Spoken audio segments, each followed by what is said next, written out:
semua, perkenalkan saya Susanti Era Flavia.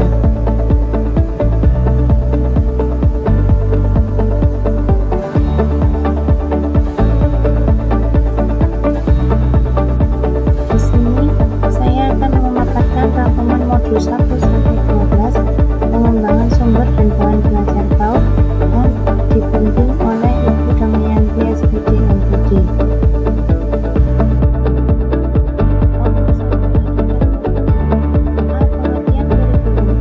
Kurikulum dalam bahasa Yunani, theoreto artikelari, dan theoreto tempat berpacu.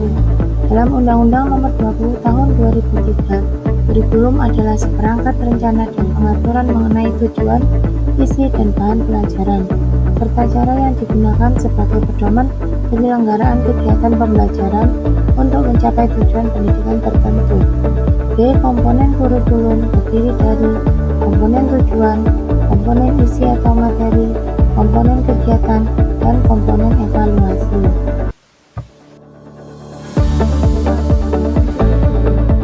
Landasan pengembangan kurikulum terdiri dari landasan filosofis, landasan psikologis, landasan sosial budaya, dan landasan ilmu pengetahuan. Pendekatan dan prosedur pengembangan kurikulum yaitu pendekatan dari atas ke bawah dan dari bawah ke atas.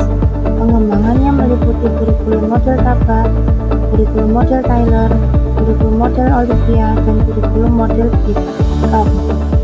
Prinsip-prinsip pengembangan kurikulum. Prinsip umum: relevansi, fleksibilitas, kontinuitas, efisiensi, dan efektivitas. Prinsip pengembangan KBK. Prinsip keimanan nilai budi pekerti, penguasaan integritas nasional, keseimbangan etika, logika, estetika, dan kinestika. Kesamaan memperoleh kesempatan, abad iptek informasi, pengembangan keterampilan hidup, berpusat pada anak, pendekatan menyeluruh, dan kemitraan. Modul 3 Kurikulum TK di Indonesia. A. Kurikulum TK sebelum dan sesudah tahun 1968.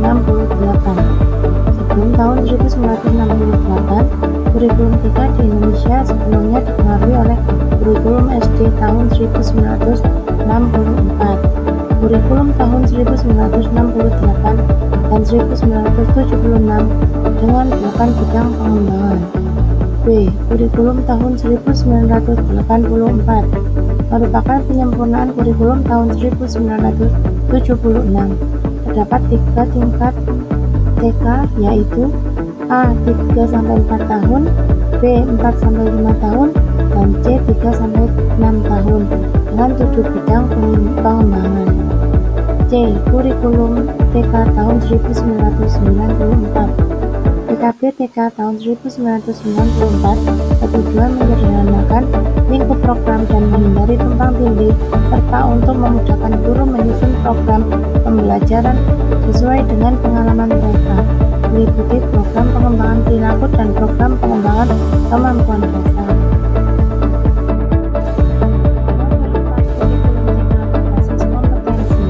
Konsep KBK. Kompetensi adalah kemampuan menciptakan peranan baru bagi seseorang dalam menanggapi kondisi sosial yang berubah. Menurut Spencer 1993, terdapat 5 tipe kompetensi, yaitu motif, bawaan, konsep diri, pengetahuan, dan keterampilan. Karakteristik KBK. 1. Ketercapaian kompetensi siswa secara individual maupun klasikal. 2. Berorientasi pada hasil belajar dan keberagaman. 3. Menggunakan pendekatan dan metode yang bervariasi. 4. Sumber belajar yang memenuhi unsur edukatif. 5. Penilaian pada proses dan hasil belajar dalam penguasaan dan pencapaian kompetensi. Prinsip-prinsip pengembangan KBK. 1. Keimanan nilai dan budi pekerti luhur. 2. Penguatan integritas nasional. 3. Keseimbangan etika, logika, estetika, dan kinestika. 4. Kesamaan memperoleh kesempatan. 5. Abad pengetahuan dan teknologi informasi. 6. Pengembangan keterampilan hidup. 7. Belajar sepanjang hayat. 8. Berpusat pada anak. 9. Pilar pendidikan. 10. Komprehensif dan berkesinambungan. 11. Diversifikasi kurikulum. Komponen KBK. Kurikulum dan hasil belajar, penilaian berbasis kelas, kegiatan belajar mengajar, dan pengelolaan kurikulum berbasis sekolah. Modul 5. Hakikat kegiatan pengembangan di TK. A. Batasan kegiatan pengembangan di TK. 1. Pentingnya kegiatan bagi anak. Usia TK merupakan fase fundamental bagi individu, terutama pertumbuhan otaknya. Anak adalah praktisi dan investasi masa depan. 2. Implikasi terhadap kegiatan bagi anak. B. Prinsip-prinsip kegiatan pengembangan di TK berorientasi pada perkembangan dan berorientasi holistik atau menyeluruh. C. Ruang lingkup dan sasaran kegiatan pengembangan di TK. Mengacu pada isi kurikulum TK tahun 2004, sasaran bidang pengembangan level TK, ruang lingkup adalah pengembangan moral dan nilai-nilai agama, sosial emosional, dan kemandirian, kemampuan berbahasa, kognitif, fisik motorik, dan seni, melalui bidang pengembangan pembentukan perilaku dan pembiasaan dan kemampuan dasar. Strategi kegiatan pengembangan di TK. 1. Pengembangan kegiatan secara holistik atau menyeluruh terpadu berbasis tema. 2. Pengembangan kegiatan rutin. 3. Pengembangan melalui kegiatan terprogram. 4. Pengembangan melalui kegiatan spontan. 5. Pengembangan melalui kegiatan keteladanan. Pengembangan kegiatan pengembangan di TK. A. Model pendidikan TK atraktif. Tujuan 1. Menambahkan filosofi pelaksanaan pendidikan di TK. 2. Menyebarkan wawasan tentang pendidikan TK yang atraktif. 3. Mengubah sikap dan perilaku guru yang belum sesuai karakteristik pendidikan TK. 4. Mendorong munculnya inovasi dan kreativitas guru dalam mengembangkan iklim pendidikan yang kondusif di TK. Metode pengajaran suara, bentuk, dan bilangan. Metode permainan Spielformen. Sistem pengajaran sentra, metode pengajaran proyek, dan pameran. B. Model pengembangan kecakapan hidup, menggunakan metode pembelajaran aktif baik fisik maupun mental yang mendorong anak melakukan perbuatan, mendapat pengalaman, interaksi, komunikasi, dan refleksi. Integritas dalam bidang pengembangan. 1. Moral dan nilai-nilai agama. 2. Sosial dan emosi. 3. Kemampuan dasar. C. Model pembelajaran kooperatif. Manfaat pembelajaran kooperatif yaitu mengembangkan aspek moralitas dan interaksi sosial anak, mempersiapkan anak untuk belajar mendapatkan pengetahuan dan informasi sendiri, meningkatkan kemampuan anak untuk dapat bekerjasama dalam tim, membentuk pribadi yang terbuka dan menerima perbedaan, membiasakan anak untuk selalu aktif dan kreatif. Hal penting yang harus diperhatikan yaitu pengelompokan, semangat gotong royong, dan penataan ruang belajar. Modul 7. Analisis instruksional.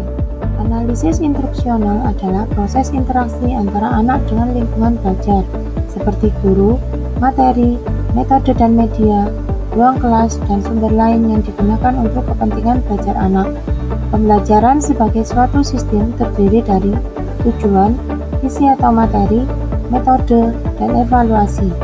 Tujuan pembelajaran atau instruksional dibedakan tujuan pembelajaran umum dan tujuan pembelajaran khusus. Hilda Taba menetapkan beberapa kriteria merumuskan tujuan pembelajaran. 1. Dirumuskan berdimensi 2 atau proses dan produk. 2. Dirumuskan secara spesifik. 3. Memberi petunjuk pada pengalaman yang dilakukan anak. 4. Harus realistis. 5. Dirumuskan dalam upaya memberi pengalaman belajar secara komprehensif. Domain atau ranah tujuan. Domain kognitif berdasarkan Benjamin Bloom tahun 1965. Domain afektif berdasarkan Cartwright, CS. 3. Domain psikomotor berdasarkan Anita J. tahun 1972. Pandangan Snowman ditulis Sumiarti Padmonodewo. Karakteristik anak prasekolah sebagai berikut. Karakteristik segi fisik atau jasmani, karakteristik sosial, karakteristik emosional, dan karakteristik perkembangan kognitif J. Piaget. Modul 8. Pengembangan pembelajaran di TK. Penilaian pendidikan prasekolah atau usia dini didefinisikan sebagai suatu upaya dan proses memilih, mengumpulkan, serta menafsirkan informasi tentang posisi program maupun anak baik terkait pertumbuhan, perkembangan, kemajuan, perubahan, serta kemampuan yang menjangkau berbagai aspek melalui cara yang benar, tepat, akurat, terencana, dan sistematis pada dimensi proses maupun hasil, sehingga keputusan yang diambil sesuai dengan kinerja yang semestinya, yaitu tidak merugikan, sesuai tujuan dan nilai sebagaimana yang telah ditetapkan. Prinsip-prinsip penilaian terdiri dari 13 poin. Prosedur asesmen meliputi pengamatan, pencatatan, dan pelaporan.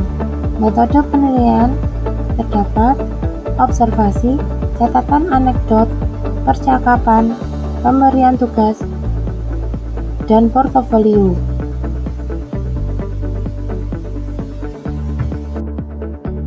Modul 9 materi kegiatan pengembangan. A. Ruang lingkup terdiri dari 1. Pembentukan perilaku melalui pembiasaan meliputi pengembangan moral dan nilai-nilai agama, pengembangan sosial emosional, dan kemandirian. 2. Kemampuan dasar meliputi kemampuan berbahasa, kognitif, fisik motorik, dan seni. B. Pengorganisasian terdiri dari kelompok A 4-5 tahun dan kelompok B 5-6 tahun. C. Prinsip pendekatan pembelajaran berorientasi pada perkembangan anak, berorientasi pada kebutuhan anak, bermain sambil belajar atau belajar seraya bermain, menggunakan pendekatan tematik, kreatif dan inovatif, lingkungan kondusif, dan mengembangkan kecakapan hidup. D. Sarana pembelajaran. Jenis, media pembelajaran, bahan belajar, dan sarana pendukung. Syaratnya, aman dan nyaman, bermakna, murah dan mudah diperoleh, memenuhi syarat keselamatan dan kesehatan. Prinsip pengembangan sarana, memanfaatkan sumber daya setempat, memanfaatkan lingkungan, dan berakar pada budaya setempat. Modul 10 perancangan kegiatan pengembangan di TK. A. Prosedur umum pengembangan silabus meliputi perencanaan, pelaksanaan, dan revisi. B. Penggunaan metode di TK. Metode adalah cara yang fungsinya merupakan alat untuk mencapai tujuan kegiatan. Faktor yang mendukung pemilihan metode, karakteristik tujuan kegiatan, dan karakteristik anak yang diajar. C. Pemilihan alat permainan sebagai media pengembangan meliputi perkembangan emosi dan sosial anak, motorik halus, motorik kasar, perkembangan bahasa, persepsi penglihatan, pengamatan dan ingatan, persepsi pendengaran, dan keterampilan berpikir. Modul 11 pengembangan rencana kegiatan pengembangan. A. Pengembangan silabus berbasis kompetensi di TK. Silabus berbasis kompetensi adalah penjabaran lebih lanjut dari standar kompetensi dasar, dan hasil belajar yang ingin dicapai, serta indikator yang diperlukan untuk kegiatan belajar mengajar anak didik dalam rangka mencapai standar kompetensi dan kompetensi dasar. B. Pengembangan satuan kegiatan mingguan atau SKM. Komponen kompetensi yang ingin dibangun, konsep yang akan disampaikan, aktivitas yang akan disuguhkan, fokus yang akan diberikan, kelompok jenjang usia, dan alokasi waktu. Cara membuat matriks atau kolom atau membuat jaring laba-laba yang biasa disebut spiderweb. C. Pengembangan satuan kegiatan harian atau SKH. Rancangan kegiatan untuk satu hari yang merujuk dari SKM. Kebutuhan guru. Perencanaan kegiatan atau persiapan diri, alat dan tertulis, dan dinamika kelas atau pengelolaan kelas dan pengorganisasian anak. Komponen waktu, hari, tanggal, minggu, semester, tahun pelajaran, durasi dalam sehari. Kegiatan pembukaan, kegiatan inti, istirahat, dan penutup. Indikator dan penilaian, kegiatan belajar mengajar dan perkembangan anak. Modul 12 evaluasi program atau kurikulum di TK. A. Konsep dan arah evaluasi program. Evaluasi dalam bahasa Inggris atau evaluation artinya memberi nilai atau value terhadap sesuatu. Cara kerjanya membandingkan dan mengambil suatu keputusan terhadap suatu dengan penghargaan baik atau buruk. Aspek-aspek kinerja yang diperiksa terkait efektivitas, relevansi, efisiensi, dan kelayakan feasibility program atau kurikulum. B. Keberhasilan evaluasi kurikulum atau TK 2004. 1. Hasil pekerjaan atau pelaporan evaluasi kurikulum atau program yang dilaksanakan dapat diterima secara baik. 2. Hasil evaluasi kurikulum atau program menunjukkan manfaat yang nyata atau signifikan bagi perkembangan anak dan pelaksanaan program. C. Prosedur evaluasi kurikulum terdiri dari model kongruen dan model CIPP, konteks, input, proses, and product. D. Implikasi pelaksanaan evaluasi kurikulum. 1. Pelaksanaan evaluasi kurikulum, yaitu pada tingkat makro, bertujuan mengukur efek pengajaran dan memperbaiki pengajaran. Jenisnya, awal, antara, dan akhir. 2. Pada tingkat yang lebih makro atau CIPP, jenis, konteks, masukan atau input, proses atau hasil jangka pendek, dampak atau hasil jangka panjang. 2. Tingkat lanjut evaluasi program.